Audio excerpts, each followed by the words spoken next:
Hey, what is going on, guys? It's your boy Daryl here, and for today's video, I just want to talk about things that I wish I knew in my early 20s. I am 28 years old now, turning 29 soon, and I thought about things that I wish I could have done before in my early days. I have no regrets because I know how to handle them now, or I slowly learned how through years. But they are more like the what-if situations. Sometimes I imagine what or where I would be now if I did these things that I'm getting ready to talk about. Anyways, this may or may not relate to you, but let's go ahead and discuss the 6 things that I wish I knew in my early 20s.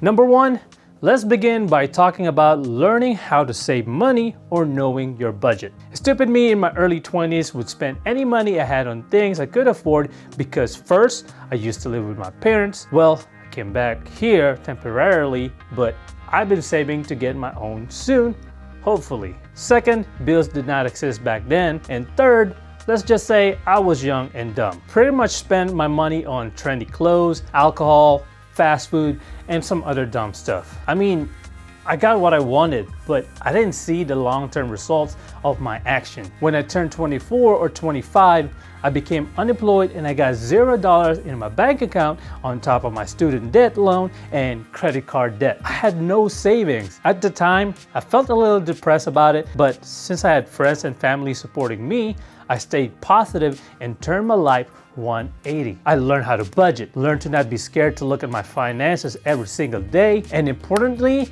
learned to save different situations such as emergency finances, housing, cars, or car maintenance. Number 2, going to college is not the only option. I am not saying getting your college degree is not important. In fact, I encourage you to get it if you wanted to because it can open up opportunities. However, based on my personal experience, going to college was not the best option for me career-wise. Long story short, I wanted to become a personal trainer, and then my so-called advisor from my lovely university told me to get a kinesiology degree. Upon finishing my degree, I realized I didn't need this degree, and all I had to do is take an exam and pass it.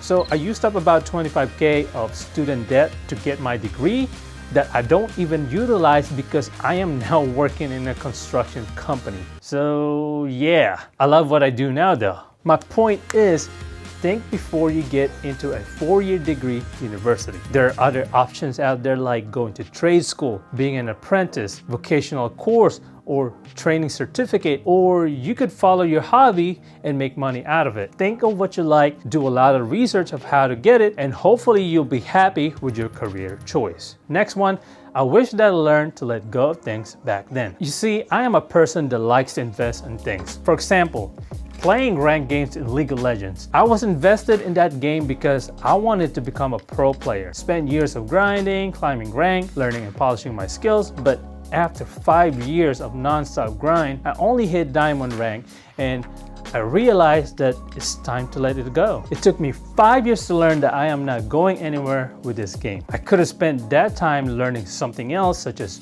new language, or I could have started my YouTube channel sooner. You know, sometimes letting go of the things that you don't necessarily need can open up other things, and this does not only apply to things. You could let go of your toxic relationship, get rid of your toxic friends and find a new one, or get a new career because you don't like the job that you're doing now. What I'm saying is you won't see what you have until you let that go. Next one on the list is that I wish I stopped being negative to myself back then. Let's just say I often bring myself down, like I always doubt myself. Maybe because I was unemployed for a year, I get frustrated by little things, and I was impatient and I had lack of confidence. Sometimes last year and now, I changed that by learning how to be more aware of my behavior. I am consciously thinking of a situation now, and I always look out for the positive outcome. One thing I always say to myself when I get into an argument is calm down, listen, and is it worth arguing?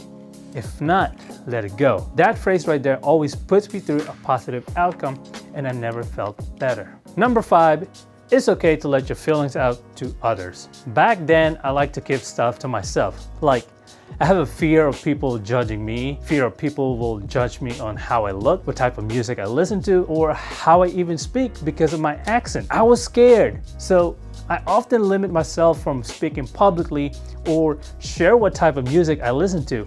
But 2 to 3 years ago, I changed it. I was like, screw it, and let me show the world who I am. So I started speaking more, blasting my K-pop or metalcore music, and even started this channel. Surprisingly, the people around me are so understanding of my situation, and some of them even share an interest in the same type of music. I am even more surprised that some of my friends like watching some Korean dramas too. Man, I thought I was alone and lame, like they would never understand me. Anyways, my point is, it's okay to share some of your feelings towards your friends and family. As a guy, I understand it's hard because of the stigma that it's feminine to share your feelings with other dudes. But trust me on this, you will feel happier and comfortable once you share your thoughts to others. Last but not the least, I wish I wasn't afraid to get out of my comfort zone. As you may notice so far, I am an introvert. I hated public speaking. I didn't like people. And I used to like to do things that are very comfortable to me. I was so scared to do something unusual in my daily activities. Like, I would get groggy. But things changed now, and I do stuff that I've never done before. Started my YouTube channel. I do 30 days of challenges each month. I explore cities that I've never been to and just try out things that I would never thought that I would like. I just wish that I could have done this stuff sooner, but you know what? Better late than never. Listen, I can't tell you how to step out of your comfort zone, but keep this in mind. Sometimes you have to do what scares you. And as I mentioned before, you never know until you try. To conclude this, it's okay to make mistakes on the road. In fact, you learn from mistakes, learn to love yourself, be aware of your consciousness, and conquer your fears. Be always on the lookout for positive stuff. Life doesn't wait for you, nor does it control you. You, your brain, and your body controls your life. You're the driver, so it's up to you where you want to drive your life. That's it for me, guys. Hope you stay safe and having a good day. Thank you all for tuning in, and I will see you guys on the next one. Peace.